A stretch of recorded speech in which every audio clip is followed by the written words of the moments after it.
Hello everybody, this is Sumanabi, Assistant Professor of Sociology, and I'm here today on Samarth Bharat presenting you GK snippets on HIV and AIDS. So basically the concept of HIV and AIDS is a very important topic when it comes to KPSC main examinations with reference to General Studies Paper 3, Unit 7, which comprises of health and hygiene and also includes a lot of questions on National AIDS Control Program. So AIDS HIV ಮತ್ತು ಏಡ್ಸ್ಗೆ ಸಂಬಂಧಿಸಿದ ಒಂದು concept ಇದೆಯಲ್ಲ, ಅದು KPSCಯ ಮೇನ್ಸ್ನ general studies paper 3ಯ unit 7ರ ಸ್ವಾಸ್ಥ್ಯ ಮತ್ತು ಆರೋಗ್ಯಕ್ಕೆ ಸಂಬಂಧಿಸಿದಾಗೆ ಒಂದು important topic ಅದು. ಅದಲ್ಲದೆ ನ್ಯಾಷನಲ್ ಏಡ್ಸ್ ಕಂಟ್ರೋಲ್ ಪ್ರೋಗ್ರಾಮ್ ಅಂತ ಹೇಳುವಂಥ ಒಂದು ಸರ್ಕಾರದ ಒಂದು ಯೋಜನೆಗೆ ಸಂಬಂಧಿಸಿದಾಗೆ ಕೂಡ ಹಲವಾರು ಪ್ರಶ್ನೆಗಳನ್ನು ನಾವು ಈ KPSC ಪ್ರಶ್ನೆ ಪತ್ರಿಕೆಗಳಲ್ಲಿ ನಾವು ಹಿಂದಿನ ಪ್ರಶ್ನೆಗಳಲ್ಲೆಲ್ಲ ಕಂಡಿದ್ದೇವೆ. ಸೊ ಆ ನಿಟ್ಟಿನಲ್ಲಿ SDA, FDA, PDO ಹಾಗೆ ಹೆಚ್ಚಿನ ಸ್ಪರ್ಧಾತ್ಮಕ ಪರೀಕ್ಷೆಯ ಪ್ರಶ್ನೆಗಳಲ್ಲಿ ಈ HIV ಏಡ್ಸ್ಗೆ ಸಂಬಂಧಿಸಿದ ಕೆಲವು ಪ್ರಶ್ನೆಗಳ ಬಗ್ಗೆ ಒಂದು ಕ್ಲಾರಿಟಿ ನಮಗೆ ಬೇಕಾಗುವಂಥದ್ದು. So the main objective of this particular session is to orient the students on the basic conceptual understanding on the condition of HIV patients and their treatments. So HIV patients ಅಂದರೆ ಯಾರು, ಅದಕ್ಕೆ ಸಂಬಂಧಿಸಿದ AIDS ಅಂದರೆ ಏನು, so ಆ ಒಂದು ಎರಡು ಕಾನ್ಸೆಪ್ಟ್ಗಳ ಬಗ್ಗೆ ಒಂದು ಕ್ಲಾರಿಟಿ ಅಂಡರ್ಸ್ಟ್ಯಾಂಡಿಂಗ್ ಒಂದು ಸ್ಟೂಡೆಂಟ್ಸ್ಗಳಿಗೆ ಬೇಕಾಗ್ತದೆ. ಸೊ ಆ ನಿಟ್ಟಿನಲ್ಲಿ ಈ ಒಂದು ವಿಡಿಯೋವನ್ನು ನಾನು ಇವತ್ತಿನ ಒಂದು ಸೆಷನ್ ಅಲ್ಲಿ ತಯಾರಿಸಿದ್ದೇನೆ. ಸೊ ಇದಕ್ಕೆ ಸಂಬಂಧಿಸಿದಾಗಿ ಇವತ್ತಿನ ಪ್ರಥಮ ಪ್ರಶ್ನೆ ಹೀಗಿದೆ: a person has AIDS when which of these occur? ಒಬ್ಬ ವ್ಯಕ್ತಿಗೆ ಏಡ್ಸ್ ತಗಲಿದೆ ಅಂತ ಹೇಳುವಾಗ ಈ ಕೆಳಕಂಡ ಯಾವ ಒಂದು ಆಯಾಮಗಳಲ್ಲಿ we say that the person has got AIDS? Option 1, exposure to HIV. Option 2, HIV antibodies are found in the blood. Option 3, the CD4 ಅಂದರೆ cluster of differentiation 4 count is lower than 200 or opportunities to infection develop in an HIV infected person. And option 4, none of the above. So ಒಂದು ವ್ಯಕ್ತಿಗೆ AIDS ತಗಲಿದೆ ಅಂತ ಹೇಳುವಾಗ ಈ ಕೆಳಕಂಡ 4 ಆಪ್ಷನ್ಸ್ಗಳಿಗೆ ಸಂಬಂಧಿಸಿದಾಗೆ ಯಾವುದು correct ಆಗಿರುವಂತ answer? Try to understand the question. First option ಏನಂತ ಹೇಳಿದ್ರೆ ಅವನಿಗೆ HIV ವೈರಸ್ಗೆ ಅವನಿಗೆ ಎಕ್ಸ್ಪೋಜರ್ ಉಂಟಾಗಿದೆ, ಅದು ಪ್ರಥಮ ಆಪ್ಷನ್. ಎರಡನೇದು HIV ವೈರಸ್ಗೆ ಸಂಬಂಧಿಸಿದ ಆಂಟಿಬಾಡೀಸ್ ಅವನ ರಕ್ತದಲ್ಲಿ ಅದು ಉಂಟಾಗಿದೆ. ಮೂರನೇದು ಕ್ಲಸ್ಟರ್ ಆಫ್ ಡಿಫ್ರೆನ್ಸಿಯೇಷನ್ ಅಥವಾ CD4 ಕೌಂಟ್, ಇದರ ಬಗ್ಗೆ ನಾನು ಮುಂದಿನ ಸ್ಲೈಡ್ಸ್ಗಳಲ್ಲಿ ಎಕ್ಸ್ಪ್ಲೇನ್ ಮಾಡ್ತೇನೆ. ಸೊ CD4 ಕೌಂಟ್ ಎಂಬುದು 200ಕ್ಕಿಂತ ಕಡಿಮೆ ಇದೆ. ಹಾಗೂ ನಾಲ್ಕನೇದು ಇದರಲ್ಲಿ ಯಾವುದೂ ಅಲ್ಲ. ಸೊ ಈ 4 ಆಪ್ಷನ್ಸ್ ಅಲ್ಲಿ which is the right answer according to your? So if the option 3 is your answer, then it is a right answer for this question. Okay, so ನೀವು ಒಂದು ವೇಳೆ ಆಪ್ಷನ್ 3 ಅನ್ನು ಸರಿಯಾದ ಉತ್ತರ ಅಂತ ಹೇಳಿ ಪರಿಗಣಿಸಿದರೆ ಖಂಡಿತವಾಗಿ ಈ ಪ್ರಶ್ನೆಗೆ ಅದು ಸರಿಯಾದ ಉತ್ತರ. So if the CD4 count is lower than 200 or opportunities to infection develop in an HIV infected person, then we say that the person has contracted AIDS. So ಇದಕ್ಕೆ ಸಂಬಂಧಿಸಿದಾಗೆ HIV ಅಂದ್ರೆ ಏನು, ಏಡ್ಸ್ ಅಂದ್ರೆ ಏನು, ಇದಕ್ಕೆ ಒಂದು ರೀತಿಯ ಇದರ ಅಂಡರ್ಸ್ಟ್ಯಾಂಡಿಂಗ್ ಅನ್ನು ನಾವು ಮುಂದಿನ ಸ್ಲೈಡ್ಸ್ಗಳಲ್ಲಿ ಸರಿಯಾದ ರೀತಿಯಲ್ಲಿ ಅದನ್ನು ಅರ್ಥೈಸೋಣ. So what do you mean by AIDS? So acquired immunodeficiency syndrome, as it is always called, is a chronic, potentially life-threatening condition caused by the human immunodeficiency virus, and by damaging your immune system, the HIV interferes with your body's ability to fight the organisms that cause disease. HIV is a sexually transmitted infection. Most of the time it is a sexually transmitted infection, but not necessarily it has to be sexually transmitted also. ಕೆಲವು ಸಲ infected ಸಿರಿಂಜಸ್ಗಳಿಂದ ಈ ರೀತಿಯೆಲ್ಲ ಕೂಡ ಉಂಟಾಗುವಂಥ ಚಾನ್ಸಸ್ಗಳು ಕೂಡ ಬಹುತೇಕ ಇರುವಂಥದ್ದು. But basically it is a sexually transmitted infection ಅಥವಾ it is one of the sexually transmitted diseases ಅಂತ ನಾವು ಹೇಳ್ಬೋದು. ಸೊ ಮೊದಲನೇದಾಗಿ ಏಡ್ಸ್ ಅಂತ ಹೇಳಿದ್ರೆ ಮಾನವ ಇಮ್ಯುನೋ ಡಿಫಿಷಿಯನ್ಸಿ ವೈರಸ್ ಇಂದ ಉಂಟಾಗುವಂತ ಒಂದು ದೀರ್ಘಕಾಲದ ಮಾರಣಾಂತಿಕ ಸ್ಥಿತಿಯಾಗಿದೆ. ನಮ್ಮ ರೋಗ ನಿರೋಧಕ ಶಕ್ತಿಯನ್ನು ಇದು ಹಾನಿಗೊಳಿಸುವುದರ ಮೂಲಕ ಈ ವೈರಸ್ಗಳು ನಮ್ಮ ದೇಹವನ್ನು ಪ್ರವೇಶ ಮಾಡಿದ ಕೂಡಲೇ ಇದು ಮುಖ್ಯವಾಗಿ ಏನ್ ಮಾಡ್ತದೆ ಅಂತ ಹೇಳಿದ್ರೆ ನಮ್ಮ ರೋಗ ನಿರೋಧಕ ಶಕ್ತಿ, ನಮ್ಮ ಇಮ್ಯೂನ್ ಸಿಸ್ಟಮ್ ಅಂತ ಏನಿದೆ ನೋಡಿ, ಅದನ್ನು ಹಾನಿಗೊಳಿಸುವುದರ ಮೂಲಕ ರೋಗವನ್ನು ಉಂಟು ಮಾಡುವ ಜೀವಿಗಳ ವಿರುದ್ಧ ಹೋರಾಡುವ ನಮ್ಮ ದೇಹದ ಸಾಮರ್ಥ್ಯಕ್ಕೆ ಈ HIV ವೈರಸ್ಗಳು ಅಡ್ಡಿಪಡಿಸುತ್ತದೆ. HIV ಬಹುಮುಖವಾಗಿ ಅದು ಲೈಂಗಿಕವಾಗಿ ಹರಡುವಂತಹ ಒಂದು ಸೋಂಕಾಗಿದೆ. ಈಗ ಬೇಸಿಕಲಿ HIV ಟ್ರಾನ್ಸ್ಮಿಷನ್ ಯಾವುದರಿಂದ ಉಂಟಾಗ್ತದೆ? ಆಗ ನಾವು ಹೇಳಿದಾಗೆ ಸೆಕ್ಷುವಲಿ ಅಂದ್ರೆ ಸೋಂಕಿತ ವ್ಯಕ್ತಿಯೊಳಗೆ ಒಂದು ರೀತಿ ಸೆಕ್ಷುವಲ್ ರಿಲೇಷನ್ಸ್ ಇದ್ರೆ ಆ ಮೂಲಕ ಕೂಡ ಇದು ಟ್ರಾನ್ಸ್ಮಿಟ್ ಆಗ್ತದೆ. ಅದಲ್ಲದೆ HIV is transmitted through bodily fluids such as the blood, the semen, the vaginal and rectal fluids and also through the breast milk. So ದೈಹಿಕ ದ್ರವಗಳ ಮೂಲಕ HIV ಹೆಚ್ಚಾಗಿ ಹರಡುವಂಥದ್ದು. ಇವುಗಳಲ್ಲಿ ಮುಖ್ಯವಾಗಿ ರಕ್ತ, ವೀರ್ಯ, ಯೋನಿ ಮತ್ತು ಗುದನಾಳದ ದ್ರವಗಳು ಹಾಗೂ ಎದೆ ಹಾಲಿನ ಮೂಲಕ ಕೂಡ ಅದು ಹರಡುವಂತ ಒಂದು ಸಂಭಾವ್ಯತೆ ಇಲ್ಲಿ ಜಾಸ್ತಿ ಆಗ್ತದೆ. ಇಲ್ಲಿ ಒಂದು ನೀವು ಗಮನಿಸಬೇಕು, the other bodily fluids such as saliva, sweat and tears do not transmit the virus. ಇಲ್ಲಿ ಮುಖ್ಯವಾಗಿ ಇನ್ನೊಂದು ನೀವು ಗಮನಿಸಬೇಕಾದಂತ ಅಂಶ ಏನಂತ ಹೇಳಿದ್ರೆ, ದೈಹಿಕ ದ್ರವಗಳಾದ ಜೊಲ್ಲು ರಸ ಇರ್ಬೋದು ಅಥವಾ ಬೆವರ್ ಇರ್ಬೋದು ಅಥವಾ ಕಣ್ಣೀರ್ ಇರ್ಬೋದು, ಇದು ಈ ಒಂದು ವೈರಾಣನ್ನು ಟ್ರಾನ್ಸ್ಮಿಟ್ ಮಾಡಲಿಕ್ಕೆ ಅದು ಮುಖ್ಯ ಕಾರಣ ಅಲ್ಲವೇ ಅಲ್ಲ, ಅಥವಾ ಅದರಿಂದಾಗಿ ಅದು ವೈರಾಣು ಹರಡುವಂತ ಯಾವುದೇ ನಿದರ್ಶನಗಳು ಇಲ್ಲ. ಈಗ ಬೇಸಿಕ್ ಆಗಿ HIV ಅಂತ ಹೇಳಿದ್ರೆ it is a life long condition and currently there is no cure, although many scientist are working to find one. However, with medical care, including treatment called antiretroviral therapy ಅಥವಾ ART ಅಂತ it is popularly called as, it is possible to manage the HIV and live with the virus for many years. So ಎಲ್ಲರಿಗೆ ನಿಮಗೆ ಗೊತ್ತಿರುವ ಹಾಗೆ HIV ಅಂತ ಹೇಳಿದ್ರೆ ಅದೊಂದು life long condition. ಯಾಕಂದ್ರೆ ಈ ವೈರಸ್ಗಳು ನಮ್ಮ ದೇಹಕ್ಕೆ ಸಂಬಂಧಿಸಿದ ರೋಗ ನಿರೋಧಕ ಶಕ್ತಿಗಳನ್ನು ಸಂಪೂರ್ಣವಾಗಿ ಅದು ಅಸ್ತವ್ಯಸ್ತಗೊಳಿಸ್ತದೆ. ಅದಲ್ಲದೆ ಇದಕ್ಕೆ ಸಂಬಂಧಿಸಿದ ಹಾಗೆ ಇನ್ನೂ ಕೂಡ ಸರಿಯಾದ ಒಂದು ರೀತಿಯ ಕ್ಯೂರ್ ಅಂತ ಹೇಳಿ ಇನ್ನೂ ಕೂಡ ಕಂಡು ಹಿಡಿಲಿಲ್ಲ. ಅದಕ್ಕೆ ಸಂಬಂಧಿಸಿದ ಸಂಶೋಧನೆಗಳು ಈಗಾಗಲೇ ವೈದ್ಯಕೀಯ ನೆಲೆಯಲ್ಲಿ ಅದು ಆಗ್ತಾ ಇದೆ. ಬಟ್ ಸದ್ಯಕ್ಕೆ ಹೆಚ್ಚಾಗಿ HIV ಪೇಷಂಟ್ಸ್ ಅಥವಾ ಏಡ್ಸ್ ಅಲ್ಲಿ ನರಳುವಂತಹ ಪೇಷಂಟ್ಸ್ಗಳಿಗೆ ಆಂಟಿರಿಟ್ರೋವೈರಲ್ ಥೆರಪಿ ಅಂತ ಹೇಳುವಂತ ಒಂದು ವೈದ್ಯಕೀಯ ಒಂದು ಥೆರಪಿಯನ್ನು ಕೊಟ್ಟು, ಚಿಕಿತ್ಸೆಯನ್ನು ಕೊಟ್ಟು HIV ವೈರಾಣು ಒಟ್ಟಿಗೆ ಅವರು ಜೀವಿತಾವಧಿಯನ್ನು ಕಳೆಯುವ ಒಂದು ನಿಟ್ಟಿನಲ್ಲಿ ಅಥವಾ ಅವರ ಜೀವಿತಾವಧಿಯನ್ನು ತಕ್ಕ ಮಟ್ಟಿಗೆ ಸುಧಾರಿಸುವ ನಿಟ್ಟಿನಲ್ಲಿ ಈ ಒಂದು ಆಂಟಿರಿಟ್ರೋವೈರಲ್ ಥೆರಪಿ ಎಂಬುದು ಅವರಿಗೆ ಚಿಕಿತ್ಸಾ ರೂಪದಲ್ಲಿ ಅವರಿಗೆ ನೀಡುವಂಥದ್ದು. ಈಗ ಏಡ್ಸ್ ಅಂದ್ರೆ ಏನು?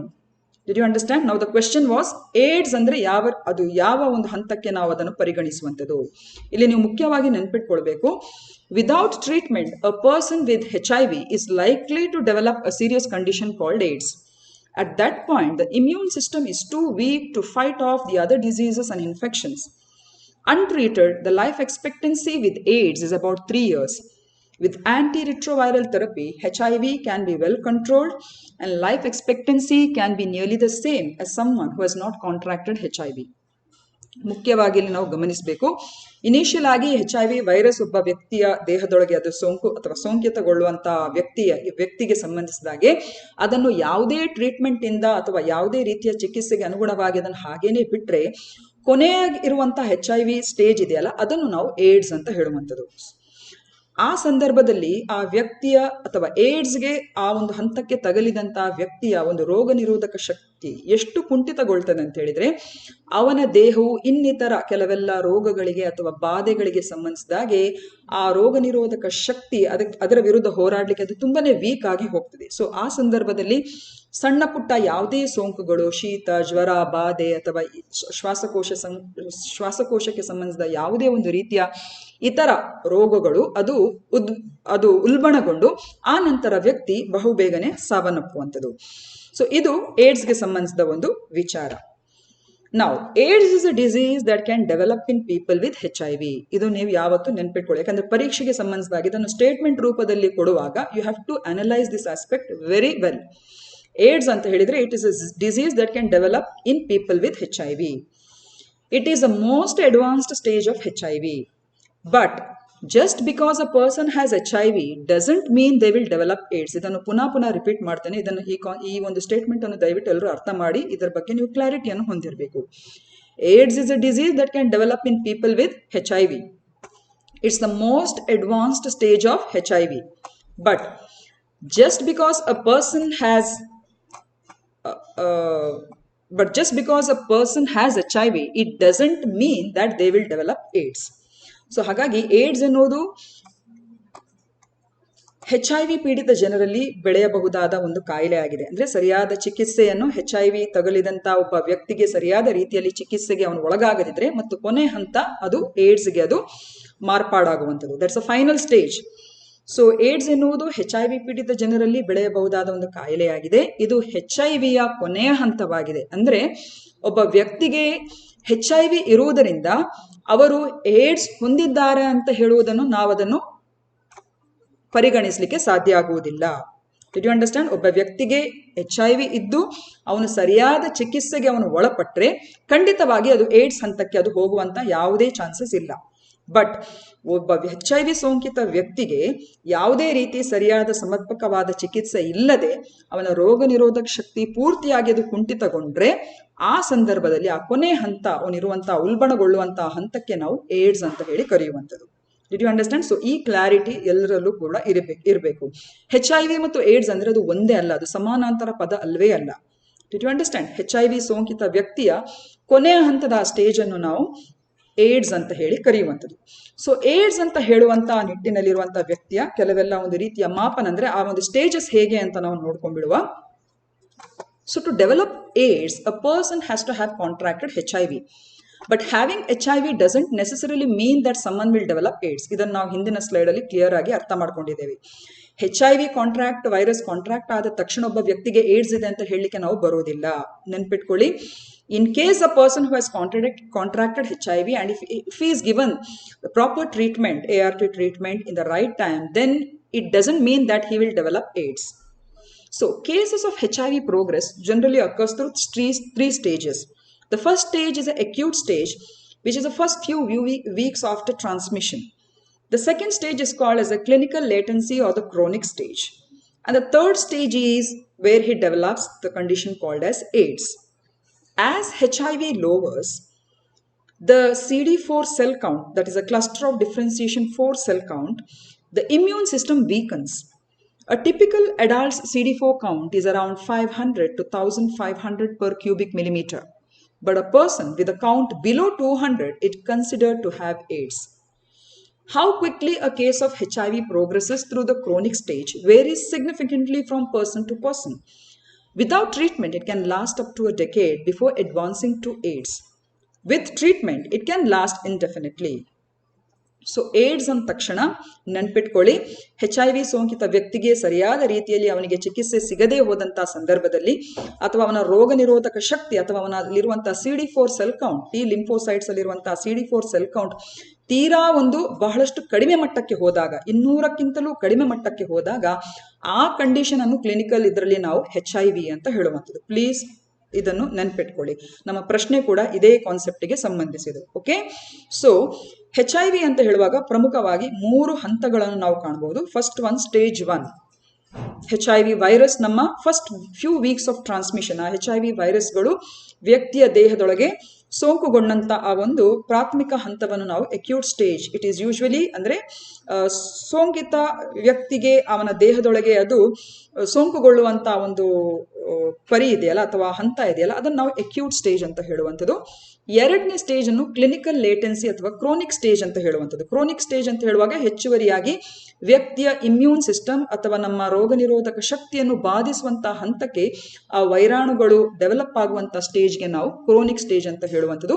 ಈ ಕಂಡೀಷನ್ ಅಥವಾ ಈ ಸ್ಟೇಜಲ್ಲಿ ಹೆಚ್ಚುವರಿಯಾಗಿ ವ್ಯಕ್ತಿಗೆ ಕೆಲವೆಲ್ಲ ಲಕ್ಷಣಗಳು, ಸುಸ್ತಿರ್ಬೋದು, ಲಿಂಫ್ ನೋಡ್ಸ್ ಅಲ್ಲಿ ಸ್ವೆಲ್ಲಿಂಗ್ ಇರ್ಬೋದು, ಇಂಥವೆಲ್ಲ ಹೆಚ್ಚಾಗಿ ಈ ಲಕ್ಷಣಗಳು ಕಂಡು ಬರುವಂತಹ ಸಾಧ್ಯತೆಗಳು ಬಹಳಷ್ಟು ಜಾಸ್ತಿ ಆಗ್ತದೆ. ಅದಲ್ಲದೆ ಪದೇ ಪದೇ ಇನ್ಫೆಕ್ಷನ್ಗೆ ಒಳಗಾಗುವಂಥದ್ದು, ಪದೇ ಪದೇ ಅನಾರೋಗ್ಯಕ್ಕೆ ತುತ್ತಾಗುವಂಥದ್ದು ಈ ಒಂದು ಹಂತಗಳಲ್ಲಿ ಹೆಚ್ಚಾಗಿ ಕಂಡು ಬರುವಂಥದ್ದು. ಸ್ಟೇಜ್ 3 ಅಂತ ಹೇಳಿದ್ರೆ ಆಗ ನಾನು ಹೇಳಿದ ಹಾಗೆ ಇದು ಯಾವುದೇ ರೀತಿಯ ಮೆಡಿಕಲ್ ಇಂಟರ್ವೆನ್ಷನ್ ಇಲ್ಲದೆ ವ್ಯಕ್ತಿ ಸೂಕ್ತ ರೀತಿಯ ಚಿಕಿತ್ಸೆಗೆ ಒಳಗಾಗದಂತ ಸಂದರ್ಭದಲ್ಲಿ ಅವನ ದೇಹದಲ್ಲಿರುವಂತಹ ರೋಗ ನಿರೋಧಕ ಶಕ್ತಿಯನ್ನು ಬಲಪಡಿಸುವಂತ CD4 ಸೆಲ್ ಕೌಂಟ್ ಅದು ಹೆಚ್ಚಾಗಿ ಒಬ್ಬ ಅಡಲ್ಟ್ ವ್ಯಕ್ತಿಯಲ್ಲಿ ಒಂದು ಪರ್ ಕ್ಯೂಬಿಕ್ ಮಿಲಿಮೀಟರ್ ಬ್ಲಡ್ ಅಲ್ಲಿ 500ರಿಂದ 1500 ಇರ್ತದೆ ಆ ಕೌಂಟ್. ಆದರೆ ಏಡ್ಸ್ ಅಂದ್ರೆ ಕೊನೆ ಹಂತಕ್ಕೆ, HIV ಸ್ಟೇಜ್ನ ಕೊನೆ ಹಂತಕ್ಕೆ ವ್ಯಕ್ತಿಗೆ ಹೋಗುವಾಗ ಆ ವ್ಯಕ್ತಿ ಕೌಂಟ್, ಅವನ CD4 ಕೌಂಟ್ ಇದೆಯಲ್ಲ ಅದು 200ಕ್ಕೆ, ಅದು ಅಂದ್ರೆ 200ಕ್ಕಿಂತಲೂ ಕಡಿಮೆ ಹಂತಕ್ಕೆ ಅದು ಬರ್ತದೆ. ಸೊ ಆ ಸಂದರ್ಭದಲ್ಲಿ ವ್ಯಕ್ತಿಯನ್ನು ಏಡ್ಸ್ ರೋಗಕ್ಕೆ ಅವನು ತುತ್ತಾಗಿದ್ದಾನೆ ಅಂತ ಹೇಳಿ ಅದನ್ನು ಡಿಕ್ಲೇರ್ ಮಾಡುವಂಥದ್ದು ಅಥವಾ ಅದನ್ನು ಡಿಕ್ಲೇರ್ ಮಾಡುವಂಥದ್ದು. Did you understand? So a person who has a CD4 cell count below 200 is considered to have AIDS. How quickly, so ಹೇಗೆ ಇದು ವ್ಯಕ್ತಿಗೆ HIV ಸ್ಟೇಜಸ್ಗಳು ಪ್ರೋಗ್ರೆಸ್ ಆಗ್ತದೆ, ಸ್ಟೇಜ್ 1 ಇಂದ ಸ್ಟೇಜ್ 3 ಎಂಬುದು ಅದು ಅವನವನ ಒಂದು ರೀತಿಯ ದೇಹದ ಕ್ಷಮತೆಗೆ ಸಂಬಂಧಿಸಿದಾಗೆ ಅದು ಇರುವಂಥದ್ದು. Definitely it is different from person to person. ಈಗ ಈ CD4 ಸೆಲ್ ಕೌಂಟ್ ಅಥವಾ CD4 ಸೆಲ್ ಕೌಂಟ್ ಅಂದ್ರೆ ಏನು ಅಂತ ನಾವು ತಿಳ್ಕೊಂಡ್ಬಿಡುವ. CD4 ಆಗ ನಾವು ತಿಳ್ಕೊಂಡಾಗೆ ನಾವೇನ್ ತಿಳ್ಕೊಂಡಿದ್ದೇವೆ ಅಂತ ಹೇಳಿದ್ರೆ, ವ್ಯಕ್ತಿಯ CD4 ಸೆಲ್ ಕೌಂಟ್ 200ಕ್ಕಿಂತ ಕಡಿಮೆ ಆಗುವಾಗ ಆ ಲಕ್ಷಣವನ್ನು ನಾವು ಏಡ್ಸ್ ಅಥವಾ ಆ ವ್ಯಕ್ತಿಗೆ ಏಡ್ಸ್ ರೋಗ ತಗುಲಿದೆ ಅಂತ ನಾವು ಹೇಳುವಂಥದ್ದು. Did you understand? Or in other words we can say that HIV ಸೋಂಕಿತೆಯ ಅಥವಾ ಸೋಂಕಿತನ ಒಂದು ಕೊನೆಯ ಹಂತವನ್ನು ನಾವು ಏಡ್ಸ್ ಅಂತ ಹೇಳಿ ಪರಿಗಣಿಸುವಂಥದ್ದು, where the CD4 cell count will become less than 200. No basically let us understand what is CD4. CD4 ಅಂತ ಹೇಳಿದ್ರಾಗೆ ಆಗ ನಾನು ಹೇಳಿದಾಗೆ in molecular biology cluster of differentiation 4 is a glycoprotein which is found on the surface of the immune cells called as the T helper cells. So ಈ CD4ಗೆ ಬೇರೆ ಬೇರೆ ನಾನಾ ರೀತಿಯಲ್ಲಿ ಹೆಸರಿದೆ. ಮುಖ್ಯವಾಗಿ ನಾವು ತಿಳ್ಕೊಬೇಕು ಇಲ್ಲಿ, you all know that blood has 3 different type of cells, that is the red blood cells, white blood cells and the platelets. ಹೌದಾ ಅಲ್ವಾ? ರಕ್ತ ಅಂತ ಹೇಳುವಾಗ ಪ್ರಮುಖವಾಗಿ 3 ವಿವಿಧ ರೀತಿಯ ಇತರ ಕೋಶಗಳನ್ನು ಅದರ ಸಂಯೋಜನೆಗೊಂಡಿದೆ. ಕೆಂಪು ರಕ್ತ ಕಣಗಳು, ಬಿಳಿ ರಕ್ತ ಕಣಗಳು ಹಾಗೂ ಕಿರುತಟ್ಟೆಗಳು ಅಂತ ನಾವು ಪ್ಲೇಟ್ಲೆಟ್ಸ್ಗೆ ಹೇಳುವಂಥದ್ದು. ಇದರಲ್ಲಿ ನಮ್ಮ ದೇಹದ ರೋಗ ನಿರೋಧಕ ಶಕ್ತಿಗೆ ಸಂಬಂಧಿಸಿದಾಗಿರುವಂತಹ ಕೋಶಗಳು, ರಕ್ತದ ಕೋಶಗಳು ಯಾವುದು ಅಂತ ಹೇಳಿದ್ರೆ ನೀವೆಲ್ಲ ಹೈಸ್ಕೂಲ್ಗಳಲ್ಲಿ ಕಾಲೇಜ್ಗಳಲ್ಲಿ ಓದಿದ್ದೀರಿ. ಇಟ್ ಈಸ್ ಬಿಳಿ ರಕ್ತ ಕಣಗಳು. ಸೊ ಈ ಬಿಳಿ ರಕ್ತ ಕಣಗಳಲ್ಲಿ ಇರುವಂತಹ ವಿಶೇಷವಾದಂತಹ CD4 ಸೆಲ್ಸ್, ಅದಕ್ಕೆ ಇನ್ನೊಂದು ಹೆಸರು T ಲಿಂಫೋಸೈಟ್ ಸೆಲ್ಸ್ ಅಂತ ಕೂಡ. Did you understand? T lymphocyte, T cell ಅಂದ್ರೂ ಒಂದೇನೆ, CD4 ಸೆಲ್ಸ್ ಅಂದ್ರೂ ಕೂಡ ಒಂದೇನೆ. ಸೊ ಇದು ಬಿಳಿ ರಕ್ತ ಕಣಗಳ ಒಂದು ಭಾಗ. So I just read it once in English and then once again explain it in Kannada.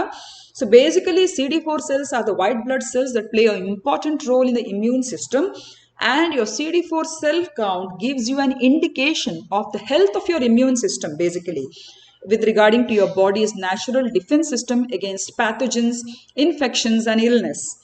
CD4 cells are sometimes called as the T cells, T lymphocytes, and most commonly they are called as natural killer cells. So ನಿಮಗೆ ಈಗ ಎಲ್ಲರಿಗೂ ತಿಳಿದಿದೆ, ನಮ್ಮ ದೇಹದಲ್ಲಿರುವಂತಹ ರಕ್ತದಲ್ಲಿರುವಂತಹ ಬಿಳಿ ರಕ್ತ ಕೋಶಗಳು ಅಥವಾ ಬಿಳಿ ರಕ್ತ ಕಣಗಳು ಅಂತ ಏನ್ ಹೇಳ್ತೇವೆ, ಅದರ ಒಂದು ಭಾಗವಾಗಿದೆ ಈ T ಲಿಂಫೋಸೈಟ್ ಸೆಲ್ಗಳು. ಅದಕ್ಕೆ ನಾವು CD4 ಸೆಲ್ ಕೌಂಟ್ಗಳು ಅಂತ ಹೇಳ್ತೇವೆ. ಸೊ CD4 ಸೆಲ್ ಕೌಂಟ್ ಅಥವಾ ಆ ಒಂದು ಕೋಶಗಳ ಒಂದು ರೀತಿಯ ಅಂಕಿ ಅಂಶದಿಂದ ಏನ್ ಗೊತ್ತಾಗ್ತದೆ ಅಂತ ಹೇಳಿದ್ರೆ, ನಮ್ಮ ದೇಹದ ಇಮ್ಯೂನ್ ಸಿಸ್ಟಮ್ ಅಥವಾ ರೋಗ ನಿರೋಧಕ ಶಕ್ತಿ ಯಾವ ರೀತಿಯಾಗಿದೆ ಅಂತ ಹೇಳಿ ಅದು ಇಂಡಿಕೇಶನ್ ಅನ್ನು ಕೊಡ್ತದೆ. ಸೊ ನಮ್ಮ ದೇಹದ ರೋಗ ನಿರೋಧಕ ಶಕ್ತಿಗೆ ಸಂಬಂಧಿಸಿದ ಈ CD4 ಕೌಂಟ್ ಅಂತ ಹೇಳಿದ್ರೆ, ಆಗ ನಾನು ಹೇಳಿದ್ದೇನೆ, ಆರೋಗ್ಯಪೂರ್ಣ ವ್ಯಕ್ತಿಯಲ್ಲಿ ಹೆಚ್ಚಾಗಿ 500ರಿಂದ 1500ರವರೆಗೆ ಈ CD4 ಸೆಲ್ ಕೌಂಟ್ ಇರ್ತದೆ. ಅಂದ್ರೆ that shows that the person is healthy enough. ಹೊರಗಿಂದ ಬರುವಂತ ಯಾವುದೇ ರೀತಿಯ ಈ ವೈರಾಣುಗಳು ಇರ್ಬೋದು, ಬ್ಯಾಕ್ಟೀರಿಯಾಗಳನ್ನು ಅದು ಎದುರಿಸುವಂತ ಒಂದು ಕ್ಷಮತೆಯನ್ನು ಈ ಒಂದು ನಮ್ಮ ದೇಹ ಹೊಂದಿರ್ತದೆ ಅಂತ ಹೇಳೋದು ಈ CD4 ಕೌಂಟ್ ಇಂದ ನಮಗೆ ತಿಳಿತದೆ. ಆದ್ರೆ ಯಾವಾಗ ಒಬ್ಬ ವ್ಯಕ್ತಿಯ CD4 ಕೌಂಟ್ ಅದು 200ಕ್ಕಿಂತ ಕಡಿಮೆ ಹೊಂದಿದೆ ಅಂತ ಹೇಳಿದ್ರೆ, ಖಂಡಿತವಾಗಿ ಅದು ಏಡ್ಸ್ ನ ಕೊನೆಯ ಹಂತ ಅಥವಾ HIV ಸೋಂಕಿತನ ಒಂದು ಕೊನೆಯ ಹಂತ ಆಗಿ ಏಡ್ಸ್ಗೆ ಅದು ತಗುಲಿದೆ ಅಂತ ನಾವು ತಿಳ್ಕೊಬೇಕಾಗ್ತದೆ. Did you understand? So CD4 cells ಎಂಬುದಕ್ಕೆ ಇರುವಂತಹ ಇತರ ಹೆಸರುಗಳು ಯಾವುದು ಅಂತ ಹೇಳಿದ್ರೆ, T cells, T lymphocytes, common ಆಗಿ ಅದನ್ನು ನ್ಯಾಚುರಲ್ ಕಿಲ್ಲರ್ ಸೆಲ್ಸ್ ಅಂತ ಕೂಡ ನಾವು ಕರಿತೇವೆ. ಸೊ ಒಟ್ಟಾರೆಯಾಗಿ ನೀವು ಇಲ್ಲಿ ತಿಳ್ಕೊಬೇಕು, T ಲಿಂಫೋಸೈಟ್ಸ್ ಅಂತ ಹೇಳಿದ್ರೆ ನಮ್ಮ ದೇಹದ ರಕ್ತದಲ್ಲಿರುವಂತಹ ಬಿಳಿ ಕೋಶಗಳು ಅಥವಾ ಬಿಳಿ ರಕ್ತ ಕಣಗಳ ಒಂದು ಭಾಗ ಅದು. Did you understand? So this is about T lymphocytes. So ಇಲ್ಲಿ ಎಲ್ಲ ನೀವು ನೆನ್ಪಿಟ್ಕೊಳ್ಬೇಕು, CD4 ಸೆಲ್ಸ್ಗಳು ನಮ್ಮ ದೇಹದ ಒಂದು ಕೌಂಟ್ ಅಲ್ಲಿ 200ಕ್ಕಿಂತ ಕಡಿಮೆ ಆಗಿದೆ ಅಂತ ಹೇಳಿದ್ರೆ, ಒಂದು ಅದು ಏಡ್ಸ್ ಹಂತಕ್ಕೆ, ಒಬ್ಬ HIV ಪೇಷಂಟ್ ಏಡ್ಸ್ ಹಂತಕ್ಕೆ ಅವನು ತಲುಪಿದ್ದಾನೆ ಅಂತ ಹೇಳಿ ಇದು ತಿಳಿಸುವಂತ ಒಂದು ಸೂಚ್ಯಂಕ. ಈಗ ಇದಕ್ಕೆ ಸಂಬಂಧಿಸಿದ ಟ್ರೀಟ್ಮೆಂಟ್ ಏನು? Basically the patient is given ART treatment, or you call it as antiretroviral therapy. It is the use of HIV medicines to treat HIV infection, and people on ART take a combination of HIV medicines every day, and ART is recommended for everyone who has HIV. ART can't cure HIV, but HIV medicines help people with HIV live longer, healthier lives. Did you understand? So ಹಾಗಾಗಿ ART ಅಥವಾ ಆಂಟಿರಿಟ್ರೋವೈರಲ್ therapy ಅಂತ ಹೇಳುವಂಥದ್ದು ಹೆಚ್ಚಾಗಿ HIV ಸೋಂಕಿತರಿಗೆ ಕೊಡುವಂತ ಒಂದು ಚಿಕಿತ್ಸೆ ಕ್ರಮ. ಅದು ಹಲವಾರು ಮೆಡಿಸಿನ್ಗಳ ಒಂದು ಕಾಂಬಿನೇಷನ್ ಇಂದ ಕೊಡುವಂತ ಒಂದು ಟ್ರೀಟ್ಮೆಂಟ್ ರೆಜಿಮೆನ್ ಅದು. ಇದರಿಂದಾಗಿ ಪೂರ್ತಿಯಾಗಿ HIV ಅದನ್ನು ನಾವು ಅಂದ್ರೆ ಕ್ಯೂರ್ ಮಾಡ್ಬೋದು ಅಂತ ಹೇಳಿಕೆ ಬರುವುದಿಲ್ಲ, ವಾಸಿ ಮಾಡ್ಬೋದು ಅಂತ ಹೇಳಿಕೆ ಬರುವುದಿಲ್ಲ. ಬಟ್ HIV ಇನ್ಫೆಕ್ಷನ್ ಒಬ್ಬ ವ್ಯಕ್ತಿಯ ದೇಹದೊಳಗೆ ಅದನ್ನು ಕಂಟ್ರೋಲ್ ಅಲ್ಲಿ ಇಡ್ಲಿಕ್ಕೆ ಈ ಒಂದು ART ಟ್ರೀಟ್ಮೆಂಟ್ ನಮಗೆ ಸಹಕಾರ ಆಗ್ತದೆ. ಅಥವಾ ಏಡ್ಸ್ ನ ಹಂತಕ್ಕೆ ಹೋಗದ ರೀತಿಯಲ್ಲಿ HIV ಪೇಷಂಟ್ ಅನ್ನು ಸಂರಕ್ಷಿಸಲಿಕ್ಕೆ ಈ ART ಟ್ರೀಟ್ಮೆಂಟ್ ಖಂಡಿತವಾಗಿ ಆ ಪೇಷಂಟ್ಗೆ ಸಹಾಯ ಮಾಡ್ತದೆ. And basically ART is an injectable antiretroviral therapy consisting basically of 2 drugs, cabotegravir and rilpivirine, which can be administered every 4 or 8 weeks, may be as effective as a daily oral dose of the drugs in maintaining viral suppression in patients with HIV. So ಆ ವ್ಯಕ್ತಿಯ ಒಂದು ಸೋಂಕಿನ ಮಟ್ಟಿಗೆ ಅನುಗುಣವಾಗಿ ವೈದ್ಯರು ಈ ಒಂದು ART treatment ಅನ್ನು ಸೋಂಕಿತನಿಗೆ ಕೊಡುವಂಥದ್ದು. ಸೊ ಬೇಸಿಕಲಿ ART ಟ್ರೀಟ್ಮೆಂಟ್ ಬಹಳಷ್ಟು ಚಾಲ್ತಿಯಲ್ಲಿರುವಂತಹ HIV ಪೇಷಂಟ್ಸ್ಗಳಿಗೆ ಒಂದು ಬೇಸಿಕ್ ಆಗಿ ಅವರ ಒಂದು ರೀತಿಯ ಗುಣಮಟ್ಟವನ್ನು ಕಾಪಾಡಲಿಕ್ಕೆ ಈ ART ಟ್ರೀಟ್ಮೆಂಟ್ ಅದು ತುಂಬಾ ಪ್ರಚಲಿತದಲ್ಲಿದೆ. ಇಲ್ಲಿ ನಿಮ್ಗೆ ನೆನಪಿಡಬೇಕಾದದ್ದು ಇಷ್ಟೇ, ART ಟ್ರೀಟ್ಮೆಂಟ್ ಇಂದ ನಾವು HIV ಅನ್ನು ಅಥವಾ ಏಡ್ಸ್ ಅನ್ನು ಗುಣಪಡಿಸಲಿಕ್ಕೆ ಪೂರ್ತಿಯಾಗಿ ಸಾಧ್ಯ ಆಗುವುದಿಲ್ಲ. ಬಟ್ ಅದು ಉಲ್ಬಣಗೊಳ್ಳದ ರೀತಿಯಲ್ಲಿ ಅದನ್ನು ಸಮತೋಲನದಲ್ಲಿ ಇಡ್ಲಿಕ್ಕೆ ಖಂಡಿತವಾಗಿ, ಹಾಗೂ ಜೀವಿತಾವಧಿಯನ್ನು ಕೂಡ ಎಕ್ಸ್ಟೆಂಡ್ ಮಾಡಲಿಕ್ಕೆ ಖಂಡಿತವಾಗಿ ಈ ಒಂದು ART ಟ್ರೀಟ್ಮೆಂಟ್ ನಿಂದ ಸಾಧ್ಯ ಆಗ್ತದೆ. So this is basically about the information and about the conceptual clarity relating HIV ಮತ್ತು AIDS. So ಈ ಕಾನ್ಸೆಪ್ಟ್ ನಿಮಗೆ ಸರಿಯಾಗಿ ಅರ್ಥ ಆಗಿದೆ ಅಂತ ಅನ್ಕೊಂಡಿದ್ದೇನೆ. So if you like the video, please share and subscribe it, and also in comments ಅನ್ನು sumakar77@gmail.com ಗೆ ನೀವು ಕಳಿಸಬಹುದು. ಸಮರ್ಥ್ ಭಾರತ್ ಯೂಟ್ಯೂಬ್ಗೂ ನೀವು ನಿಮ್ಮ ಸಬ್ಸ್ಕ್ರಿಪ್ಷನ್ ಅನ್ನು ಮಾಡಬಹುದು. ಸೊ ಇಷ್ಟು ಹೇಳ್ತಾ I will end this session and see you soon. Take care, stay safe.